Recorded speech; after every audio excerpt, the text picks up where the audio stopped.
ধৰ্মক্ষেত্ৰে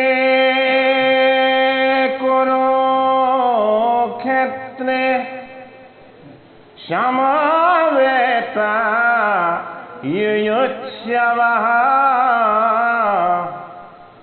মামকা পাণ্ডবস্যৈব কিমক্ৰুবা সঞ্জয়। গীতাৰ মুঠ অধ্যায়ৰ পৰিমাণ হ'ল 18টা, অৰ্থাৎ গীতাৰ প্ৰতিটো অধ্যায়ক কোৱা হয় যুগ বুলি। গীতাৰ মুঠ শ্লোকৰ পৰিমাণ হ'ল 700 পৰিমাণগত হিচাপত।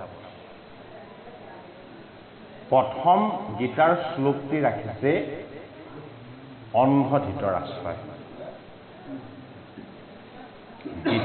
গীতাৰ প্ৰথম শ্লোকটো ৰাখিছে অন্ধ ধৃতৰাষ্ট্ৰই। ধৃতৰাষ্ট্ৰই শ্লোকটো ৰাখিছে তেওঁৰ মন্ত্ৰী সঞ্জয়ৰ পিনে। এই প্ৰথম শ্লোকজনা আৰম্ভ আৰু সমাপ্তি বিশেষ এটা গভীৰ তত্ত্বত নিবন্ধিত হৈ আছে। শ্লোকজনা আৰম্ভ হৈছে ধৰ্মক্ষেত্ৰই, সমাপ্ত হৈছে সঞ্জয় শব্দৰে।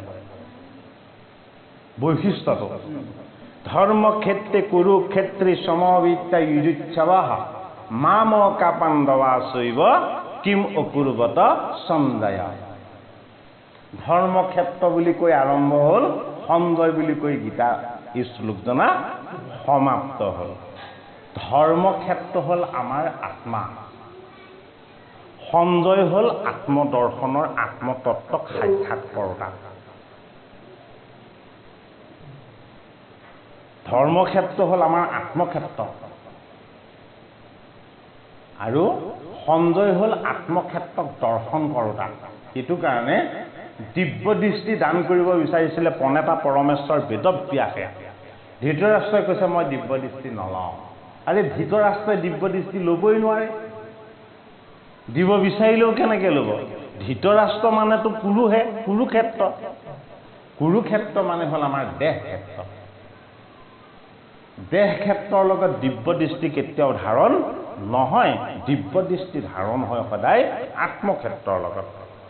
সেইটো কাৰণে কৈছে ধৃতৰাষ্ট্ৰই, সেইটোকে জানি কৈছে যে মোক নালাগে, মোৰ মন্ত্ৰীক তুমি দান কৰা। মন্ত্ৰী কোন?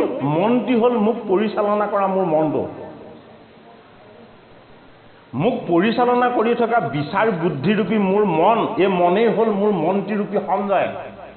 যদি তুমি দিব্য দৃষ্টি দিয়া, এই দেহ ধাৰণ কৰা এই দেহাটো অজ্ঞান আৰু অবিদ্যাৰ কৌৰৱময় বাসনা থকা এই দেহটোক তুমি দিব্য দৃষ্টি দি কি কৰিবা? মোৰ দেহটোক প্ৰতিপালন কৰি নিয়ন্ত্ৰণ কৰি ৰখা, কুৰুক্ষেত্ৰক পবিত্ৰ কৰা ধৰ্মক্ষেত্ৰৰূপী এই আত্মতত্ত্বৰূপী সঞ্জয়ক তুমি দিব্য দৃষ্টি দান কৰা। সঞ্জয়ক যদি দিব্য দৃষ্টি দান কৰি দিয়া হয়, তেতিয়া কি হ'ব? বিশ্বৰূপ পৰ্যন্ত দৰ্শন হৈ যাব। সেইটো কাৰণে প্ৰথম শ্লোকটোতেই গীতাই আধ্যাত্মিক তত্ত্বটোক আমাৰ সন্মুখলৈ আনিছে। যে ধৰ্মক্ষেত্ৰ আৰু সঞ্জয় এই দুটা বস্তু সন্মুখত লৈহে আমি গীতা শাস্ত্ৰৰ ফালে আগবাঢ়িব লাগিব। নহ'লে গীতাৰ তত্ত্ব ইমান গধুৰ, ইমান গভীৰ যে আমি তাক হৃদয়ংগম কৰাটো আচলতে সম্ভৱ নহয়।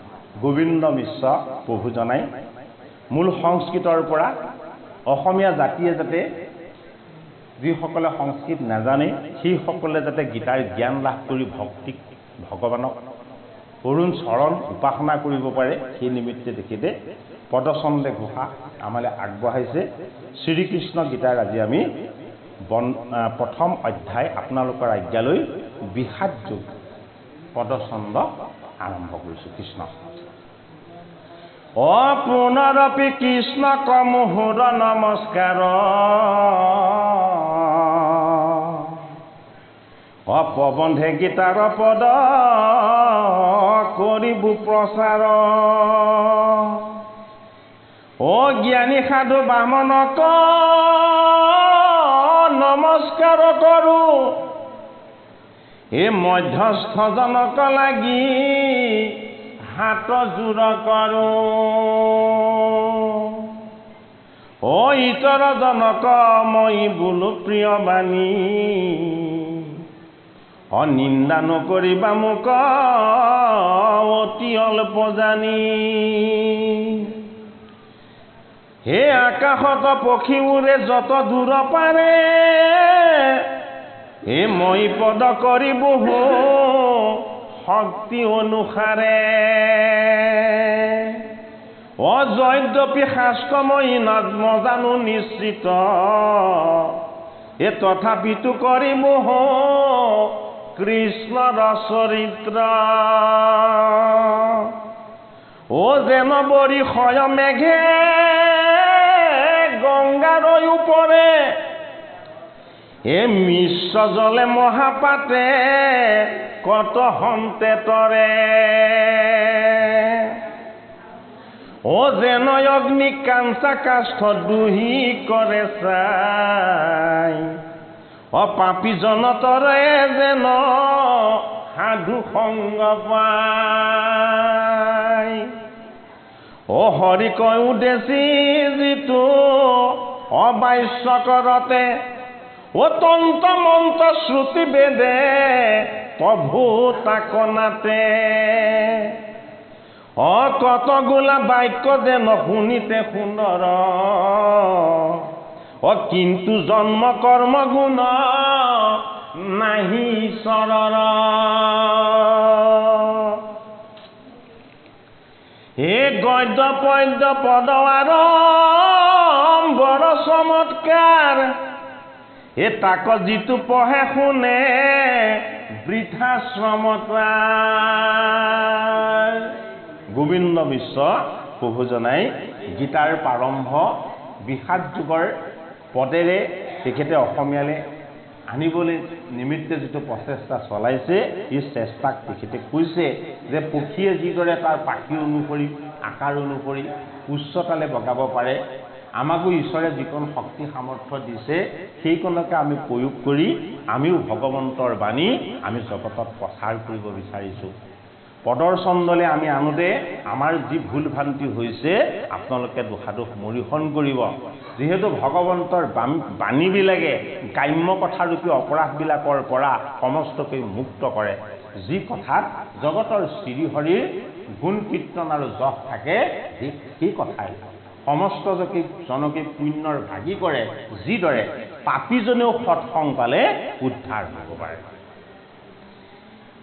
তাক কহি ৰখিজনে মহাপ্ৰীতি পায় যেন বেঙে আটাশিয়া মৰে পানী পায়। গ্ৰাম্য কথা যিসকলে আলোচনা কৰে তেওঁলোকে তাতে বৰ ৰস পায়। হৰিৰ গুণযশৰ মাজত তেওঁলোকে আচলতে ৰমণ হ'বলৈ আৰু আহিব নোৱাৰে। আৰু বাৰ নমস্কাৰ পদাৰ বিন্দিত বিন্দত শুনিও ক গীতা শাস্ত্ৰ হয় যেন মত অ উপনিষদ বেদ যত ধেনু ৰূপ ভুল অ ধনঞ্জয় বৎস জানা দুহত গোপাল এই ভাগ আসলতে গীতা শাস্ত্ৰ নহয় এই ভাগ হল গোবিন্দৰ গাভী ৰূপ গোবিন্দৰ গাভী কি গোবিন্দৰ গাভী হল বেদ বেদৰ সাৰ তত্ত্ব হল গীতা সেইটো কাৰণে কি বুলি কোৱা হয় উপনিষদ বুলি কোৱা হয় গীতাৰ অন্য এটা নাম গীতোপনিষদ গীতাৰ এটি নাম ব্ৰহ্মবিদ্যা গীতাৰ অন্য এটি নাম হল ব্ৰহ্মবিদ্যা আৰু গীতাৰ পবিত্ৰ আৰু এটা নাম কি যোগশাস্ত্ৰ এই যোগশাস্ত্ৰৰ প্ৰথম যুগ আৰম্ভ হৈছে কিহেৰে বিহাগ যুগেৰে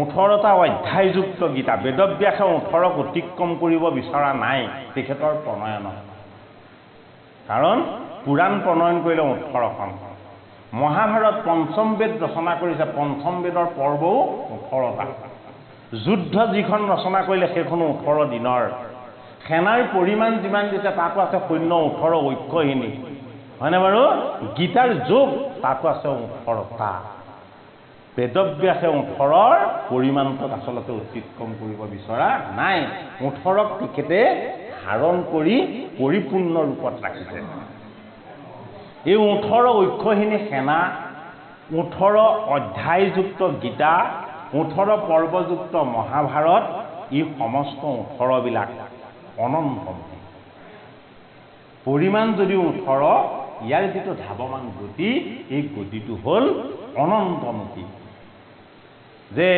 8ৰ লগত যদি 1 যোগ কৰি দিয়া হয় 9 হ'ব অংকবিলাকৰ ভিতৰত এটাতকৈ ডাঙৰটো হ'ব হয়নে বাৰু নৱবিধ ভক্তি নিহিত যেতিয়ালৈকে নহ'ব তেতিয়ালৈকে বেদব্যাসৰ প্ৰণয়নৰ মূল উদ্দেশ্য কোনেও অনুভৱ কৰিব নোৱাৰিব শ্ৰেষ্ঠ ভক্তি হ'ল নিগুণ ভক্তি সেইটো কাৰণে নিগুণ ভক্তিলে আমি যাবলৈ বেদব্যাসৰ 18 সংখ্যাটো পৰিমাণটো আৰু 18 তত্ত্বটো আমি অনুভৱ কৰিব লাগিব বিশেষত গীতাৰ ওচৰত আমি পৰিমাণটো অকণমান বুজাব লাগিব 18 ঐক্যহীনী সেনা কুৰুক্ষেত্ৰ যুদ্ধত 18 ঐক্যহীনী সেনা যদি বাহিৰত বিচাৰ কৰি থকা যায় তেতিয়াহ'লে এইটো গীতাৰ দৃষ্টি নহ'ব 18 ঐক্যহীনী সেনাৰ পৰিমাণটো যদি আমি কুৰুক্ষেত্ৰত আছিল বুলি তাত যদি আমি বিচাৰি পঢ়ো তেতিয়াহ'লে এই ধৰ্মক্ষেত্ৰ আৰু সঞ্জয় শব্দৰে যিটো শ্লোক আৰম্ভ কৰিছে ধৰ্মক্ষেত্ৰ মানে হ'ল আত্মক্ষেত্ৰ সঞ্জয় মানে হ'ল আত্মদৃষ্টি গীতাৰ বস্তুবিলাকক আমি আত্মদৃষ্টি আৰু আত্মদৰ্শনৰ দ্বাৰা আমি দৰ্শন পাব লাগিব এইটো কাৰণে গীতাৰ দৰ্শনৰ দৃষ্টিটোক কোৱা হয় কি বুলি দিব্য দৃষ্টি যদি ঈশ্বৰ দৃষ্টি আছে তাকে কি বুলি কোৱা হয় দিব্য দৃষ্টি বুলি কোৱা হয় সঞ্জয় এক প্ৰতিনিধিহে সঞ্জয় কি সঞ্জয় হ'ল আমাৰ সংযমী মন মন যেতিয়া সংযমী হ'ব সি তেতিয়া আমাৰ মন্ত্ৰিত্বৰ দায়িত্ব ল'ব কাৰণ দেহাটো হ'ল ধৃতৰাষ্ট্ৰ দেহত কি আছে দেহত পঞ্চভূত আছে পঞ্চভূতত 5টা বিকাৰ আছে সেইটো কাৰণে ব্ৰহ্মাদেৱে প্ৰথম সৃষ্টি যেতিয়া নিৰ্মাণ কৰিছিলে প্ৰথম নিৰ্মাণ কৰিছে কি মহামুহ তামিশ্য অন্ধতামিশ্য পঞ্চপৰ্বা অবিদ্যা ৰচনা কৰিছে এই দেহটোত পঞ্চভূতত পঞ্চপৰ্বা অবিদ্যা বিৰাজমান এই পঞ্চপৰ্বা অবিদ্যাৰ পৰা আমি যদি মুক্ত হ'বলৈ হয় পুণ্যময় প্ৰবৃত্তিবিলাকক আমি সাক্ষাৎ কৰিব লাগিব পুণ্যময় প্ৰবৃত্তিবিলাক ক'ত আছে পুণ্যময় প্ৰবৃত্তিবিলাক যাৰ লগত থাকে তেওঁৰ নাম হ'ল পাণ্ডু পাণ্ডু মানে আসলতে পুণ্যময় প্ৰবৃত্তি সেইটো কাৰণে পাণ্ডুৰ ভাৰ্যা দুগৰাকী বোলে কি এগৰাকী মোৰ সাত্বিক কৰ্তব্যবোধ আৰু অন্যগৰাকী মোৰ শুদ্ধ মনন সংস্কাৰ ভাৱ সংস্কাৰ আৰু চিন্তন সংস্কাৰ সেই দুগৰাকী পাণ্ডুৰ ভাৰ্যা আমি দেহেৰে সতি দুগৰাকী কুন্তি আৰু মাতৃক ধাৰণ কৰি বিচাৰি ফুৰিলে আমি গীতাৰ অৰ্থ বুজি নাপাওঁ পঞ্চম বেদ মহাভাৰত বেদব্যাসে প্ৰণয়ন কৰিছে জ্ঞানময় গীতাৰ তত্ত্ববিলাকক আমি যাতে সেই শাস্ত্ৰ অধ্যয়ন কৰি আমি আত্মদৰ্শী হ'ব পাৰোঁ সেইটো কাৰণে পঞ্চম বেদ মহাভাৰত হ'ল ন্যায় নীতি আৰু সদাচাৰৰ সত্যশুদ্ধ অন্বেষণ আমাৰ জীৱন যেতিয়ালৈকে ন্যায় নীতি আৰু সদাচাৰৰ সত্য শুদ্ধ অন্বেষণৰ ফালে ধাবিত নহ'ব তেতিয়ালৈকে ধৰ্মক্ষেত্ৰ কি সঞ্জয় কি এই তত্ত্ব কথা আমাৰ কেতিয়াও উপলব্ধি নহ'ব। সেইটো কাৰণেই কৌৰৱসকল আৰু পাণ্ডৱসকল আমি বাহিৰত বিচাৰি থাকিলে আমাৰ আত্মদৃষ্টিৰ যোগেদি আমাক ঈশ্বৰ দৰ্শন নহ'ব। এই পুণ্যময় পবিত্ৰী হ'ল পাণ্ডু, সাত্বিক কৰ্তব্যবোধ হ'ল তেওঁ ভাৰ্যা কুন্তী, মনন সংস্কাৰ ভাৱ সংস্কাৰ আৰু চিন্তন সংস্কাৰ সেয়া হ'ল মাতৃ। বাকী 100 কৌৰৱ ধৃতৰাষ্ট্ৰৰ ফালে আছেই, সেয়াটো আমি অকণমান কম পাছত। প্ৰথম পুণ্যময় পাণ্ডুময় তত্ত্বটোৰ কথা ক'ব লাগিব, কাৰণ সঞ্জয়ৰ দৃষ্টিৰে আমি গীতাৰ কাষ পাতিব লাগিব। পুণ্যময় পবিত্ৰী স্বৰূপ পাণ্ডুৰ প্ৰথমগৰাকী ভাৰ্যা হ'ল কুন্তী। কুন্তী মানে হ'ল সাত্বিক কৰ্তব্যবোধ, যাৰ কৰ্তব্যবোধত সাত্বিক তত্ত্ব আছে, যি কৰ্তব্যৰে সৈতে পুত্ৰক ক'ব পাৰে যে মই ইমান দিন তোমালোক বনবাসত থাকিলা, মই ঠিকেই অপেক্ষা কৰিলোঁ, কিন্তু তোমালোকক যেতিয়া বঞ্চিত কৰিছে কৌৰৱসকলে, এইবাৰ কিন্তু মই সহন নকৰোঁ। তোমালোকৰ বুদ্ধিমত্তা আৰু তোমালোকৰ পুৰুষাৰ্থ প্ৰয়োগ কৰি তোমালোকে ধৰ্মৰাজ্য ভাৰতবৰ্ষ ধৰ্মৰ পক্ষত মোক আনি দিব লাগিব। যিদিনাখনলৈকে তোমালোকে এই ধৰ্ম যুদ্ধত জয় সাব্যস্ত নকৰিবা, তেতিয়ালৈকে তোমালোকৰ মাতৃ কুন্তীয়ে তোমালোকক মুখ দৰ্শন নকৰে। সাত্বিক কৰ্তব্যবোধৰ লগত থাকে ইমান উদাত্ত দৃঢ়তা। সেইটো কাৰণে সাত্বিক কৰ্তব্যবোধৰ প্ৰথম লক্ষণ কি? প্ৰথম লক্ষণ হ'ল ধৰ্ম। যিজনৰ কৰ্তব্য সাত্বিক হ'ব, সি জীৱনত ধৰ্মদণ্ড সদায় ধাৰণ কৰিব। ধৰ্মৰ দণ্ডই হ'ল ধীৰ স্থিৰ বস্তু। সেই দণ্ডক যি ধাৰণ কৰে তেওঁৰ মন কেতিয়াও অস্থিৰ নহয়। সেইটো কাৰণে কুন্তীৰ প্ৰথমজন পুত্ৰৰ নাম হ'ল যুধিষ্ঠিৰ। জীৱন হ'ল যুদ্ধক্ষেত্ৰ। এই যুদ্ধক্ষেত্ৰত যি ধৰ্মক ধাৰণ কৰে, সত্যক পালন কৰে, তেওঁ কোনো ধৰণৰ চঞ্চলতা আৰু অস্থিৰতাক স্পৰ্শ নকৰে। সেইটো কাৰণে ধৰ্মৰাজ যুধিষ্ঠিৰ আমাৰ মাজত আছে কি হৈ? ধৰ্মদণ্ড হৈ। এই ধৰ্মদণ্ডটো ইমান শক্তিশালী বস্তু যে ই আমাক সদায় সৎ বুদ্ধি আৰু সৎ ভাৱৰ প্ৰতি আমাক ধাৱমান কৰায়। যি সৎ বুদ্ধি আৰু সৎ ভাৱ তাকে কোৱা হয় ভীম বুলি। ভীম মানে আকাশ, ভীম মানে উদাৰ, ভীম মানে আমাৰ সবল সুদৃঢ় মন। সেইটো কাৰণে ধৰ্মৰ দণ্ড যদি আমি হৃদয়ত ধাৰণ কৰিছোঁ, ন্যায় নীতি আৰু সদাচাৰক যদি আমি ধীৰ স্থিৰ হৈ পালন কৰিছোঁ, আমাৰ বুদ্ধি হ'ব আত্মসংযমী, আমাৰ চিন্তা হ'ব ঈশ্বৰদৰ্শী। সেইটো কাৰণে মন আৰু চিত্তৰ পবিত্ৰতাৰে বুদ্ধি বিশাল হ'ব, মন উদাৰ হ'ব। বুদ্ধিশীল মন আৰু উদাৰ মন তাকে কোৱা হয় ভীম, যিহেতু ই সমস্ত অশুভ শক্তিবিলাকক জয় কৰিব পাৰে। সেইটো কাৰণে ভীমৰ অন্য এটা নাম হ'ল কি?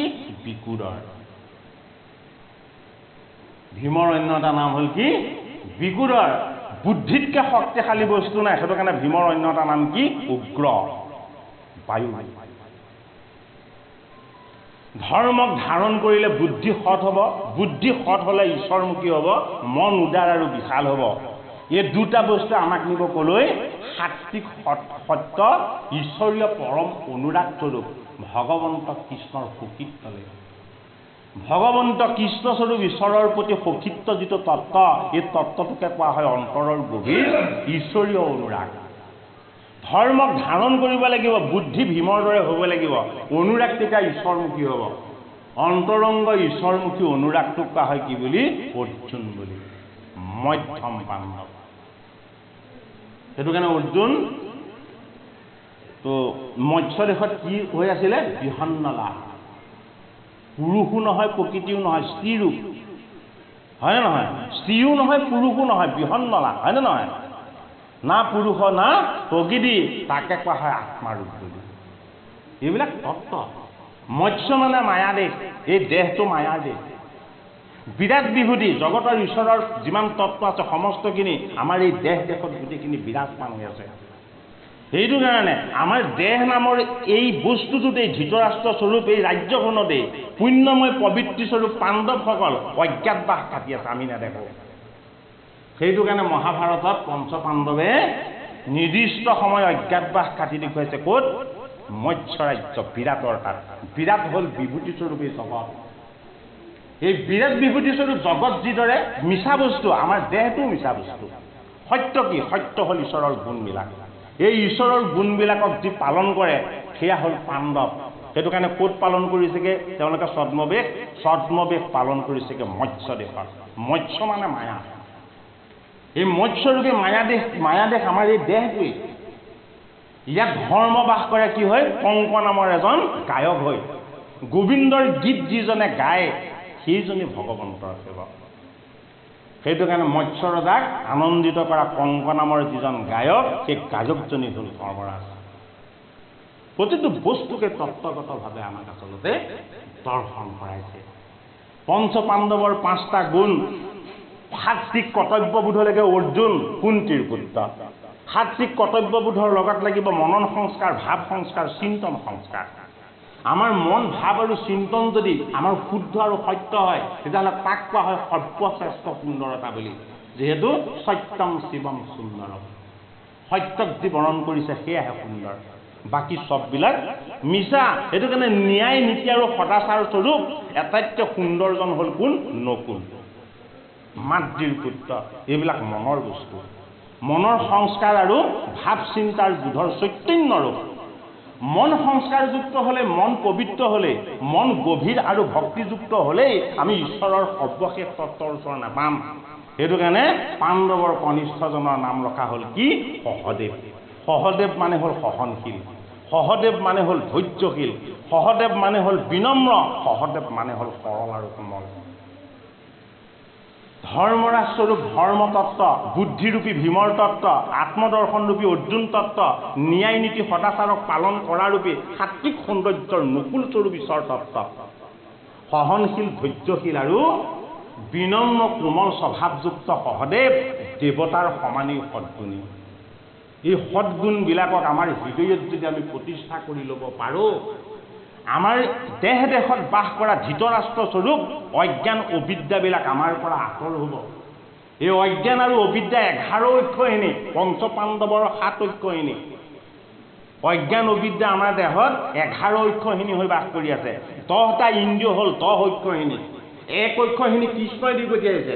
এই কৃষ্ণই দি পঠিওৱা ঐক্যহীনী আছিলে কি? অন্তৰ ইন্দ্ৰিয়, মন। 11 ঐক্যহীনী কৌৰৱৰ ফালে, 10টা ইন্দ্ৰিয় আৰু চঞ্চল মন, এয়া হ'ল কৌৰৱময় প্ৰবৃত্তি। সেইটো কাৰণে 10 দিন সেনাপতি হৈছে কোন? ভীষ্ম। ভীষ্ম মানে ভ্ৰম। ধৰ্মক পালন কৰিব বুলি লাগে বুলি সদায় জানে, কিন্তু পক্ষ সদায় দুৰ্যোধনৰ পক্ষত থাকিলে। আমাৰ মনটোৱেও যদি আত্মাৰূপী ঈশ্বৰ তত্ত্বক সন্মুখ নহয় ধৃতৰাষ্ট্ৰৰ সিংহাসন যদি ৰক্ষা কৰিম বুলি ব্ৰত পালন কৰে, তেতিয়াহ'লে আমি ভ্ৰমিত হ'ব লাগিব। ভ্ৰমিতজন 10 দিনৰ সেনাপতি হৈ দেহৰূপী সৰসজ্জাত শুই পৰিব। কাৰণ ইন্দ্ৰিয়বিলাক জড় হ'লে আমাৰ দেহ সৰসজ্জা। ইন্দ্ৰিয়বিলাক জড় হ'লে আমাৰ দেহত আৰু যুদ্ধ কৰিব পৰাৰ শক্তি সামৰ্থ্য কেতিয়াও নাথাকে। 11 ঐক্যহীনী ভগৱান কৃষ্ণই দি পঠিয়াইছে দুৰ্যোধনক যে 1 ঐক্যহীনী সেনা মই দিম। এই ঐক্যহীনী কি? প্ৰত্যেকৰে লগত থকা মনটো। গমেই নাপালে তেওঁলোকৰ মনত যে ভগৱান কৃষ্ণ প্ৰৱেশ হৈ গ'ল সেইদিনাখন।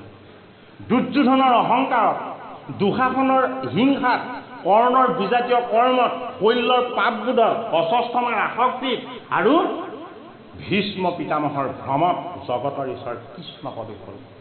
সেইটো কাৰণে কুৰুক্ষেত্ৰৰ যুদ্ধত যাৰ মৃত্যু হ'ব সি স্বৰ্গগামী হ'ব।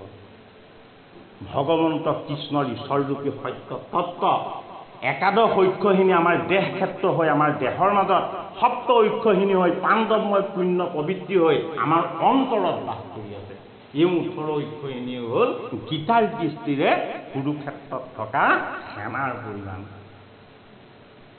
সেইটো কাৰণে 7 ঐক্যহীনী, 5 ঐক্যহীনী হ'ল 5জন পঞ্চম পাণ্ডৱ, 6 নম্বৰ ঐক্যহীনী হ'ল ধৃষ্টদ্যুম্ন, 18 দিনৰ সেনাপতি অলৰচৰ, আৰু 7 নম্বৰ ঐক্যহীনী হ'ল বাসুদেৱ কৃষ্ণ। জগতৰ ঈশ্বৰ কৃষ্ণই হ'ল সমস্ত 18 ঐক্যহীনীৰ মাজত সৰ্বশ্ৰেষ্ঠজন। তেওঁৱেই হ'ল সেইখন ক্ষেত্ৰৰ ঋত্বিক, অৰ্থাৎ প্ৰত্যেকৰে লগত থকা আত্মাৰূপী কৃষ্ণই সত্য। বাকী যত যিমান তত্ত্ব আছে চব মিছা। যদি সংসাৰময় দৃষ্টিকোণেৰে সৈতে আমি কৌৰৱময় পক্ষৰ ফালে আমি যদি যুদ্ধৰ মধ্যম স্থানত ৰৈ আমি যদি অৰ্জুন হৈ দৰ্শন কৰোঁ, সংসাৰৰ দৃশ্য অতি ভয় লগা। এই সংসাৰৰ দৃশ্য দেখি কান্দিছিলে কোনে? প্ৰহ্লাদে। হিৰণ্যক্ষৰ ৰূপ দৰ্শন নৰসিংহ বহুৰ ৰূপ দৰ্শন কৰি প্ৰহ্লাদ ভীতিগ্ৰস্ত হোৱা নাই। প্ৰহ্লাদ ভীতিগ্ৰস্ত হৈছে ভগৱানে ৰচনা কৰা নিকাৰবিলাক দৰ্শন কৰি। ভগৱান কৃষ্ণই অৰ্জুনৰ আদেশ মতেই যিহেতু তেওঁ সাৰথি ধৰ্মযুদ্ধৰ কি কৰিলে মধ্যম স্থানত নি ৰথখন ৰখাই দিলে। এই মধ্যম স্থান কি? আমি দেহীও নহয়, আমি আত্মাও নহয়, আমি মধ্যম।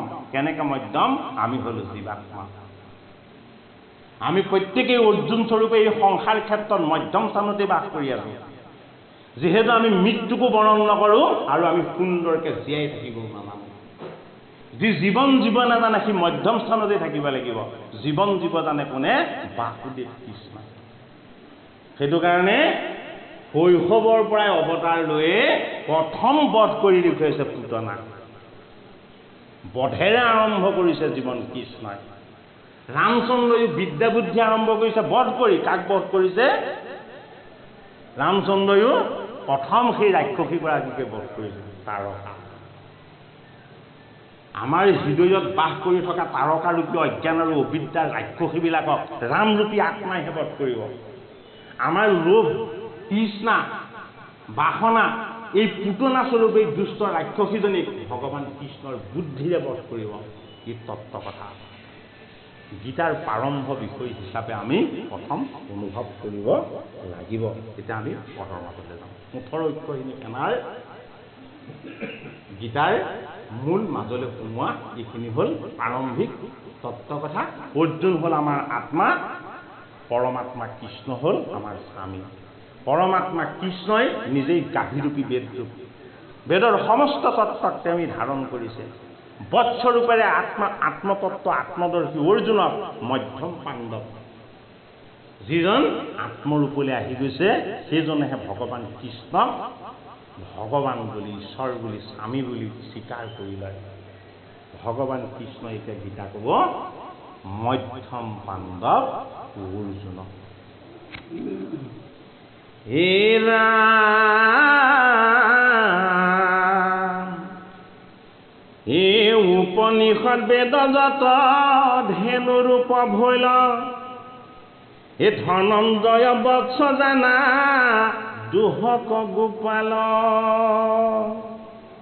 হে গীতা শাস্ত্ৰ দুগ্ধ ভৈল অমৃত সমান, হে পৰম আনন্দে সাধু সবে কৰে পান, ও ঈশ্বৰ বুলন্তময়ী পৃথিৱীৰ ভাৰ, হে সংহাৰিব মাত্ৰ আৰু যাব পুনঃব্ৰাণ, ও এক যে পাপিষ্ঠ কলি দুৰ্ঘোৰ সংসাৰ, ও কেন মতে মোৰ ভক্তে পাইবে যে উদ্ধাৰ, ও সাক্ষাতে ঈশ্বৰ জানি বাহা পূৰ্ণ অংশ, হে পূৰ্ণ ব্ৰহ্ম কৃষ্ণ ভক্ত ভৈলা দুবংশে, হে পাছে কৃষ্ণ অংশৰূপ বাক্য কৰিবা য, ও অৰ্জুনত কহিলন্ত ৰণভূমি মাজ, অৰ্জুননি মিত্ৰ ভৈলা লোক উপকাৰ, এ তাকে কহি শুনে ভক্তে তৰকা সংসাৰ,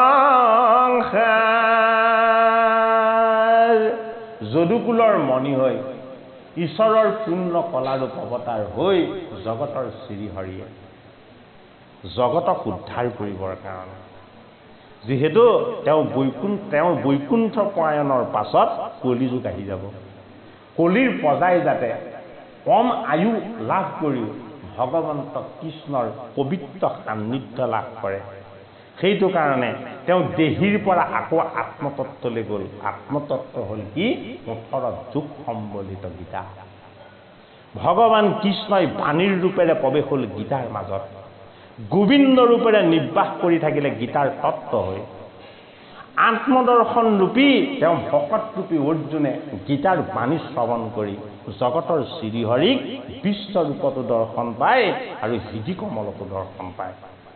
সেইটো কাৰণেই ধৰ্মক্ষেত্ৰে কুৰুক্ষেত্ৰে সমবেতায়ুৎসৱঃ। এই দেহেই হ'ল ধৰ্মক্ষেত্ৰ আৰু কুৰুক্ষেত্ৰ। সমতাবৰ্তীহে ঈশ্বৰে বাস কৰি আছে। দেহৰ প্ৰতিটো কণাতেই তেওঁ ঈশ্বৰ সত্তা হৈ ৰাম ৰূপেৰে ৰমণ কৰাই ৰাখিছে আমাক। এই আপোনাৰ মূৰ্তি গীতাই অংশে ব্যক্ত ভৈলা, অসংখ্যতে কহিলা ইয়াত গীতা নামত থৈলা। শ্ৰীহৰি কৃষ্ণই অৰ্জুনক কৈছিল যে হে অৰ্জুন, এতিয়া কোৱাচোন মোৰতো বিশ্বৰূপো দেখিলা, মোৰ শুদ্ধ ৰূপটো কি?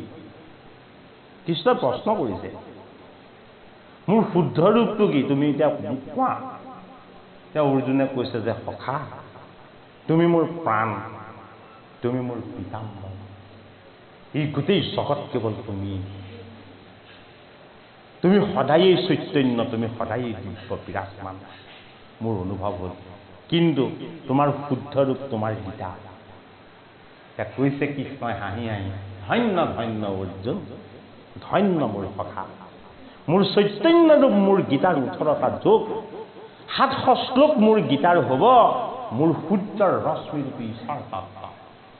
সূৰ্যই যিদৰে তাৰ ৰশ্মিক প্ৰকট কৰি সকলোকে পোহৰ দান কৰে, ময়ো পৰমাত্মা পৰম ৰূপ, মোৰ গীতাৰ প্ৰতিটো শ্লোকেই মোৰ ভক্তিৰূপী ৰশ্মিৰে সৈতে গোটেই জগতক আলোকিত কৰিব।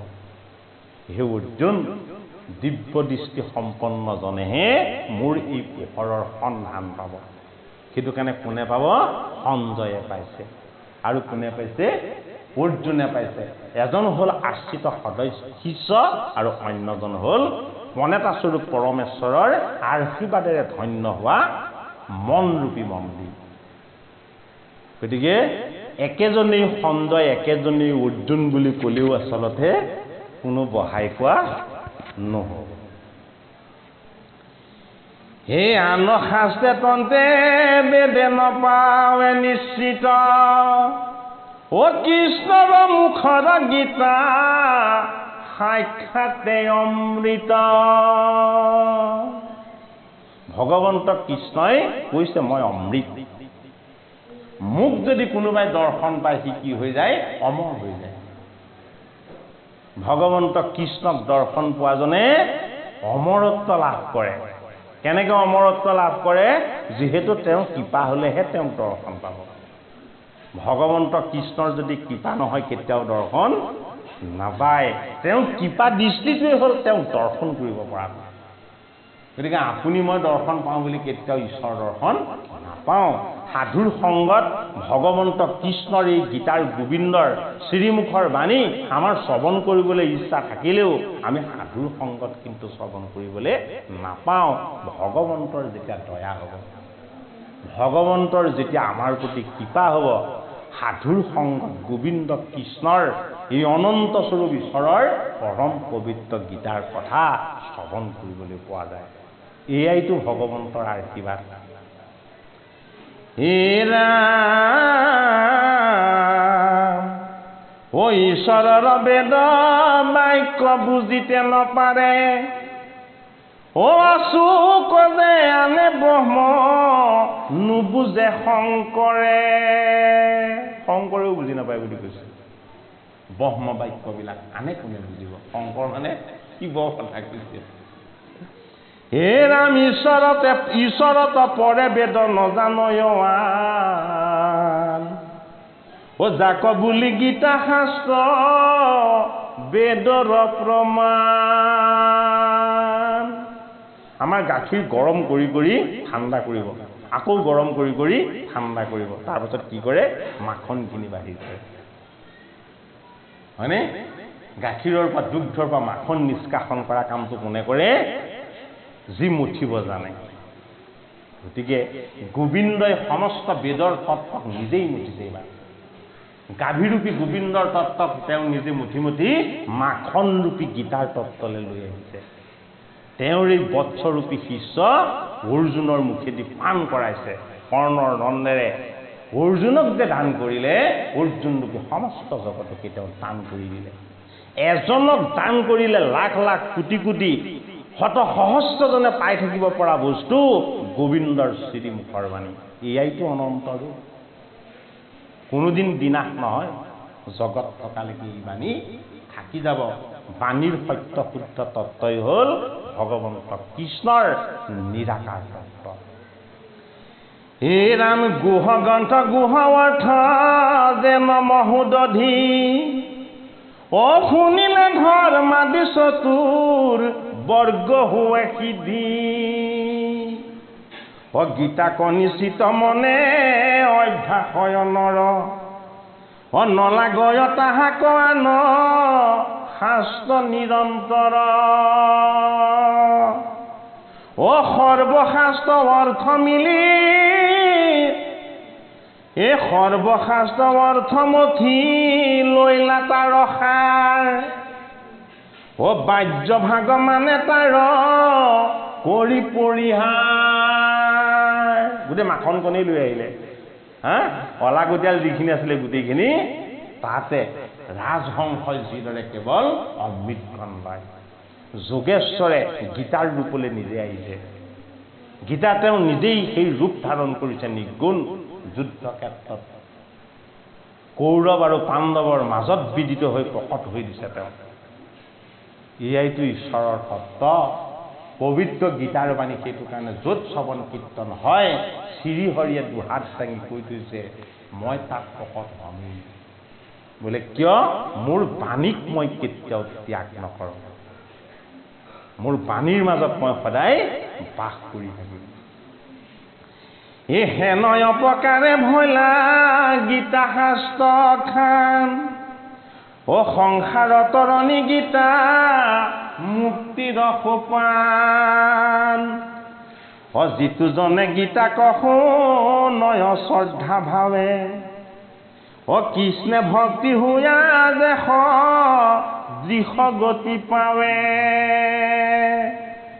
অ এক শ্লোক অৰ্ধ শ্লোক শুনয় গীতাৰ অ তথা বিজমৰ তাত নাহি অধিকাৰ এটা শ্লোক নহয় মোৰ গীতাৰ যদি কেনেবাকৈ আধা শ্লোকো কোনোবাই শুনি দিছে যম তাৰ পৰা দূৰ হ'ব যম মানে কি মৃত্যু যম মানে হ'ল মৃত্যু আটাইতকৈ ডাঙৰ ভয়টো হ'ল মৃত্যু হয় য'ত গীতাৰ শ্ৰৱণ কীৰ্তন হয় শ্ৰীহৰিয়ে সেই ঠাইখনৰ পৰা মৃত্যু ভয়ক দূৰ কৰি দিয়ে হে নমস্কাৰ কৰি বোলে গুৰু ভগৱান অ পাণ্ডৱৰ বেহু খান দেখা কেনথান এ বৰ বৰ বীৰ ভীম অৰ্জুন সমান অ শিখণ্ডী সাত্যকীধিষ্ঠ কেতু যুযুধান এ দুৰ্পদ বিৰাট কাশীৰাজ ধৃষ্ট দুম্ন এ সভ্য পুৰুজিত কুন্তি ভোজ অভিমন্যু এ বিজয় বৃক্কান্ত্ৰয় পৰাজিত সিন্ধুপতি এ সুবেগ উত্তম নীল সুভদ্ৰ সুমতি অ কৈকেয় যোধা মন্যু সাৰংগ সুধীৰ অপতি বিন্ধবাদী পংস পুত্ৰ দ্ৰৌপদীৰ হে অতিৰথী মহাৰথী কতয় অৰ্ধৰথী এ তাহাৰ লক্ষণ কহো শুনা মহামতী হে একে একে ৰথে উঠি কৰয় সংগ্ৰাম অ নিশ্চয় জানিবা তাৰ অৰ্ধৰথী নাম এখন ৰথত উঠি যি যুদ্ধ কৰে সেইজন অৰ্ধৰথী। দিয়া আমি আজি মহাৰথী। কেনেকৈ মহাৰথী? আমি ইমান কেইজন ভকতক লৈ আজি যুদ্ধ কৰিছোঁ। গম পাইছেনে বাৰু? সেই অৰ্থতহে কৈছে। অৰ্থাৎ গুৰুৰ আসনখন হ'ল মহাৰথীৰ স্থান। গুৰুজন গোবিন্দৰ ৰূপ। গোবিন্দৰ গুণ কীৰ্তন আৰু যশক যি শ্ৰৱণ কীৰ্তন কৰিবলৈ আহে এজনো সাধাৰণ ৰথী নহয়, প্ৰত্যেকজন মহাৰথী হৈ যায়। অৰ্জুনো মহাৰথী, ভীমো মহাৰথী, নকুলো মহাৰথী, শল্যও মহাৰথী, প্ৰত্যেকজনেই মহাৰথী। কিয় মহাৰথী? ঈশ্বৰৰ মহান গুণবিলাকক যি দেহৰূপী ৰথত নিবাস কৰায় সেই তত্ত্বৰ যোগেদি জীৱনক আগবঢ়াই নিছে। সেই চকা থকা ৰথখনৰ কথা ইয়াত ৰথী মহাৰথীৰ কথা কোৱা নাই। ধৰ্মক্ষেত্ৰ আৰু সঞ্জয় দুটা কথা কৈ দিছে আমাক। আত্মা আৰু আত্মদৃষ্টি তাৰ তত্ত্বৰ যোগেদি গীতাৰ দৰ্শন হ'ব লাগিব। সেইটো কাৰণে অৰ্ধৰথীজনে কি কৰে? কেৱল দেহৰ কাৰণে কাম কৰি থাকে। জীৱনটোক বৰ্তাই ৰাখিবৰ কাৰণে যি সত্য কৰ্ম কৰি আছে সেইজন হ'ল অৰ্ধৰথী। দেহৰ কাৰণে নহয়, মোক ধাৰণ কৰা আত্মাৰ কাৰণে মই কাম কৰিব লাগিব। আত্মাৰ সদ্গতিৰ কাৰণে মই জীৱন যুদ্ধ চলাই নিব লাগিব।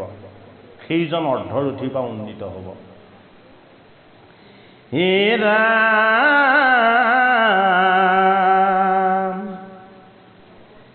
হে অতিৰথী মহাৰথী কতয় অৰ্ধৰথী, এ তাহাৰ লক্ষণ কহো শুনা মহামতী। ও একে একে ৰথে উঠি কৰয় সংগ্ৰাম, ও নিশ্চয় জানিবা তাৰ অৰ্ধৰথী নাম। ও হাজাৰ ৰথক এক ৰথে কৰে ৰম, এ মহাৰথী বুলি আকৌ হয় সৰ্বজন।